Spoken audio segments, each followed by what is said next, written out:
search for IRCC Webform and then open the first link that appears in your search result. In the IRCC Webform page, you will see the list of scenarios where you can raise a Webform request to inform IRCC of any changes to your application. Here I'm going to take the birth of a newborn baby as an example, and I'm going to inform IRCC about this newborn baby. In the type of application, I'm selecting sponsorship. In the subcategory, I'm going to select spouse living outside of Canada.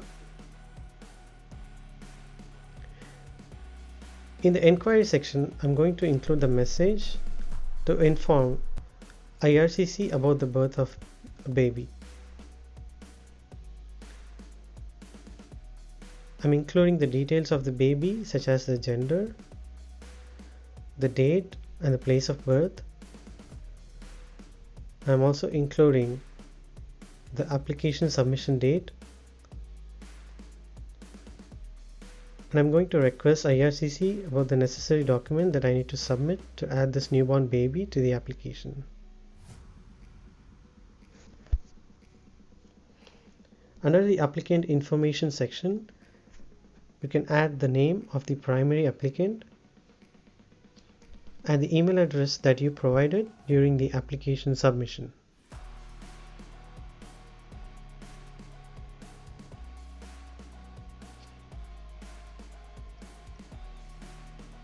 You need to provide the date of birth of the primary applicant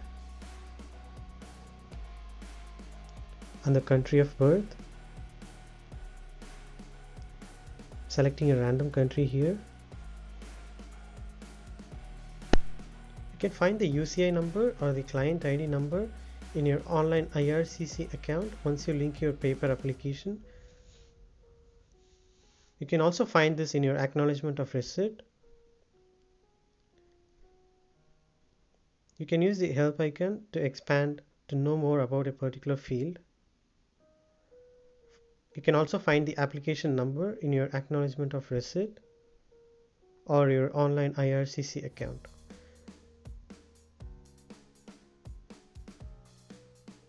You can include your telephone number, and then under the inquirer information, you need to specify the relationship of the inquirer to the applicant. In this case, I'm selecting sponsor. So I'm going to include the name of the sponsor and then the email address of the sponsor that I provided during the application submission. And then the telephone number of the sponsor. If you're using a registered IRCC consultant, you can include the IRCC consultant number. Select agree and then click next. You can include documents as part of your web form inquiry. Here I'm selecting no, as I'm not going to include any documents. The last step is to verify your email address and the date of birth, and then you can click next to proceed with your web form submission. Once you submit the web form, you will get a confirmation that your web form request has been submitted successfully, and then you will receive a response from IRCC within a few days.